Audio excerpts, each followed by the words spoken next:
Ito ang one card reading mo, Scorpio. May bagong journey ka dito na tatahakin at handa ka na naharapin yun at magsimula. Clarify natin ang the Fool, Seven of Pentacles and Two of Wands. You're thinking about na ginawa mo lahat ng makakaya mo, pero bakit ganun walang nangyayari, walang bumabalik?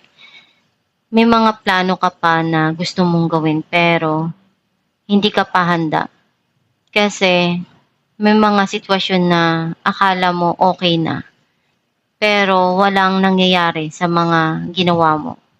Some of you may mga pangarap ka pa na gusto mong gawin or umpisahan na gusto mong maabot or may hinihintay ka. Some of you, iniisip mong mag-travel.